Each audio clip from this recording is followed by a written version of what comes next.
আপু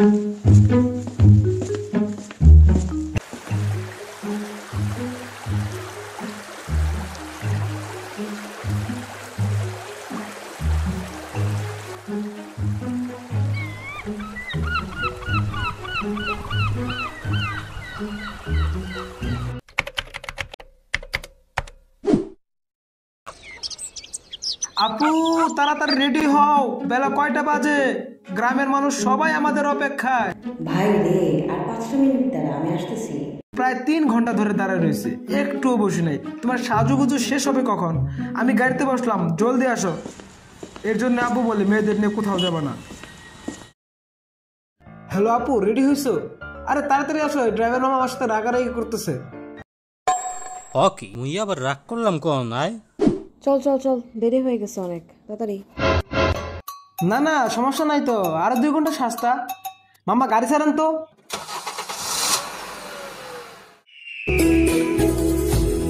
hello listeners, সবাইকে সুপ্রভাত জানিয়ে আজকের মতো শুরু করতে যাচ্ছি রেডিও 71.9 এফএম। শোকের মাস আগস্ট, চলুন শুনে আসি বঙ্গবন্ধুকে নিয়ে নির্মিত একটি গান। যদি রাত পোহালে শোনা যেত বঙ্গবন্ধু মরে নাই, যদি রাত পোহালে শোনা যেত। আমরা কিন্তু পদ্মা সেতুতে ঢুকতে যাচ্ছি। কোটি বাঙালির স্বপ্নের পদ্মা সেতু, যা প্রধানমন্ত্রী শেখ হাসিনার হাত ধরেই সফল হয়েছে। দক্ষিণাঞ্চলের মানুষের জীবন হয়েছে সহজ এবং সুন্দর। আপু তুমি যেন কি একটা বলতে চাইছিলা। বাসা ব্যাক করার সময় বলবো না।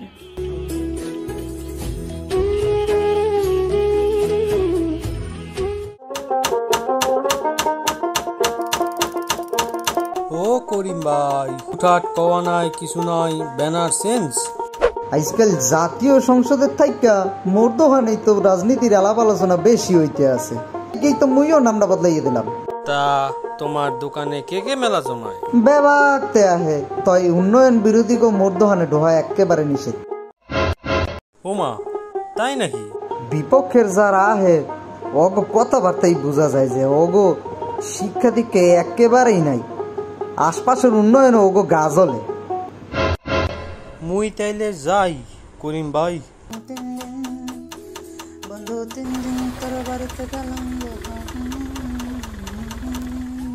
আসসালামু আলাইকুম চাচা, পলাশপুর গ্রামটা কোন দিকে? একটু সামনে আগাইলেই তো পলাশপুর। তা বাবা তোমরা কিডা? আমরা শহর থেকে এসেছি পলাশপুর গ্রামে উঠান বৈঠক করার জন্য। ও মোর খোদা, তুই ইয়াসিন ভাইয়ের পোলক না? আপনি আমার আব্বুকে কেমনে চিনেন? ওরে মোর আল্লাহ, দেহ গেদু কয় কি তোর বাহে আর মুই মিল্লা কত মানুষের গাছের যে ডাব চুরি হইরে খাইছি, কত মানুষের খামার তন। আরে সমস্যা না চাচা, রাস্তাটা কোন দিকে সেটা বলেন শুধু। মুই তুম করে আগাইয়ে দিলে মাইন্ডিং হরবে না তো বাবা? মাইন্ডিং? না না, মাইন্ড করার কিছু নেই, সমস্যা নেই, আপনি আসতে পারেন।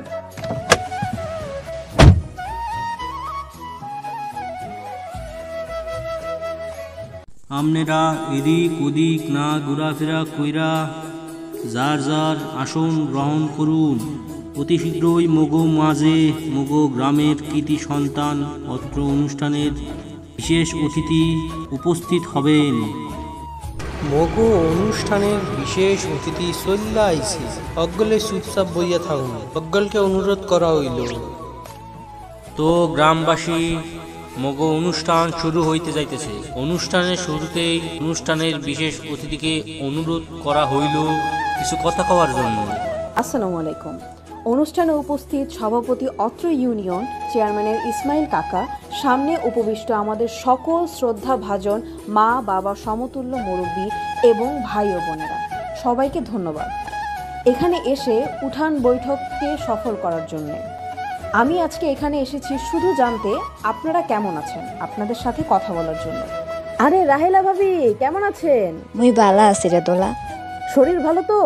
বাবু ডেট কবে? হেইয়া তো সামনের মাসে। ভাবি, আপনি গর্ভকালীন মাতৃ ও শিশু সহায়তা কর্মসূচিতে নাম দিয়েছেন? সবাইকে তো গর্ভকালীন ভাতা দিচ্ছে মাননীয় প্রধানমন্ত্রী। কি কও দোলা, হেইয়া তো মুই জানি না। চেয়ারম্যান সাহেব, আপনি জানাননি?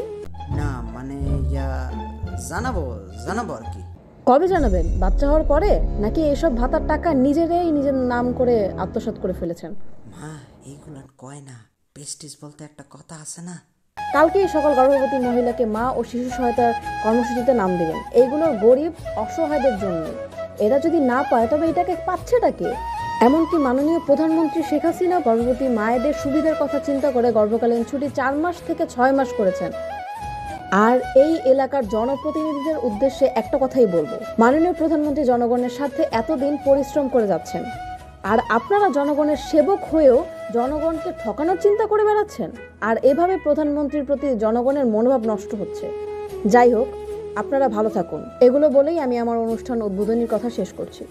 অসংখ্য অসংখ্য ধন্যবাদ মুগো দুলা আফাকে। এখন মুগো আতিক ভাইকে কিছু কথা কওয়ার জন্য অনুরোধ করা হইতেছে। আসসালামু আলাইকুম। আমার আগে আমার আপু যা বলে গেলেন তা খুব যৌক্তিক। আমরা যদি আমাদের এই স্থান থেকে সরকারের হাতকে শক্ত না করি, সরকার জনগণের জন্য যেসব সুবিধামূলক কার্যক্রম রাত দিন করে যাচ্ছে সেসব যদি আমাদের তৃণমূল পর্যায়ে না পৌঁছে জনপ্রতিনিধিদের হাত ধরে, তাহলে তৃণমূল পর্যায়ের জনসাধারণ উন্নয়ন বিরোধী হবেই। এই অনুষ্ঠানে দ্বিতীয় লাইনে বসে থাকা জব্বার চাচা। আসসালামু আলাইকুম। হ্যাঁ বাবা কও। হ্যাঁ, দেখলাম আপনি রিক্সা চালাচ্ছেন, তা বয়স্ক ভাতা পাচ্ছেন না? বয়স্ক ভাতা দিব কইয়া এক মেম্বারের মুই টাহা দিছিলাম, এখন মোর টাহা ওয়ার দেয় নাই, বয়স্ক ভাতা মুই পাই নাই। খুবই জঘন্যতম কাজ করে যাচ্ছে জনপ্রতিনিধিরা। যদি এমন বৃদ্ধ লোকেরা এই ভাতা না পায়, তাহলে এই ভাতা কাদের জন্য? ইসমাইল আঙ্কেল, আপনাকে বলবো, এ গ্রামের প্রতিটা বয়স্ক ব্যক্তির বয়স্ক ভাতা, বিধবা মহিলার বিধবা ভাতা সহ মাননীয় প্রধানমন্ত্রী গ্রাম পর্যায়ের মানুষদের জন্য যতগুলো অনুদান এ যাবৎকালে দিয়েছেন সবগুলো আপনারা নিশ্চিত করবেন। দেখবেন জনগণই আপনাদের আবার সেই জনপ্রতিনিধিত্ব ফিরিয়ে দিচ্ছে। আর কথা বাড়াবো না, সবাই মূল্যবান সময় নষ্ট করে এখানে আসছেন, ধন্যবাদ। আমি চাইবো ইসমাইল আঙ্কেল এই গ্রামবাসীদের উদ্দেশ্যে কিছু বলবে। সবার আগে সবার কাছে আমি ক্ষমা চেয়ে নিচ্ছি। ইনশাআল্লাহ আগামীকাল থেকেই সব কার্যক্রম চালু করব। মাননীয় প্রধানমন্ত্রী শেখ হাসিনার হাতকে শক্ত করতে সবাই এগিয়ে আসুন, আমরাও এগিয়ে যাব। শুরু হোক আরেক ধাপ উন্নয়নের।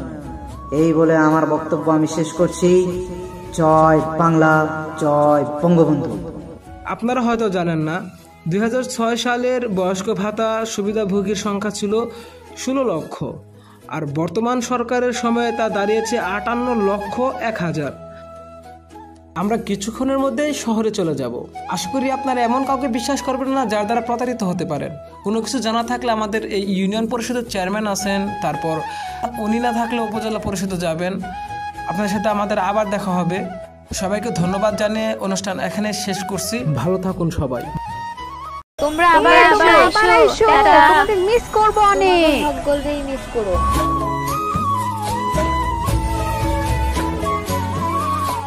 আপু, ফেরার পথে কি যেন বলতে চেয়েছিল তুমি? ও আচ্ছা, শোন তবে। তুই তখন অনেক ছোট। ভাইয়া হঠাৎ করে অসুস্থ, বুকে পিঠে চাপ দিচ্ছে। এখানকার হাসপাতাল ভাইয়াকে রাখলো না, ভাইয়াকে ঢাকায় রেফার করে দিল। হার্টের সমস্যা ধরা পড়েছিল ভাইয়ার। 4 ঘন্টার মধ্যে ঢাকায় নিয়ে যেতে না পারলে ভাইয়াকে আর বাঁচাতে পারবো না, সে কথাই ডাক্তার বললেন। তো আমরা ঘাটে আসলাম, রাত তখন 2টা বাজে। আশেপাশে শুনশান, কেউ নেই। দেখলাম একটি লঞ্চ ছাড়বে যাত্রীসহ। আমরা তাড়াতাড়ি সেই লঞ্চের কাছে যাই, আর বাবা একাই ভাইয়াকে নিয়ে ঢাকায় চলে গেল। আর আমাদের আর যাওয়া হলো না। ভোর 5টায় আসে ভাইয়ের মৃত্যুর সংবাদ। লঞ্চ নাকি মাঝ নদীতে গিয়েই নষ্ট হয়ে যায়। সেই সময় কোনো ব্যবস্থা ছিল না। সকালে আমি আবিষ্কার করি যে বাসায় কান্নাকাটি হয়েছে। কিন্তু সেই দিন আর নেই। এখন পদ্মা সেতু 2 অঞ্চলের মাঝে তৈরি করে দিয়েছে এক সহজ এবং সহজতর যোগাযোগ ব্যবস্থা। আর কারোর বুক খালি হবে না, আর কেউ প্রিয়জন হারাবে না। আর কোনো ইমার্জেন্সি রোগীকেও মাঝ নদীতে ধুকে ধুকে মরতে হবে না। আমরা গর্বিত এই পদ্মা সেতুর বাস্তবায়ন দেখে। ধন্যবাদ মাননীয় প্রধানমন্ত্রী শেখ হাসিনা। দক্ষিণ অঞ্চলের স্বপ্নের পদ্মা সেতু এখন দৃশ্যমান আপনার হাত ধরেই।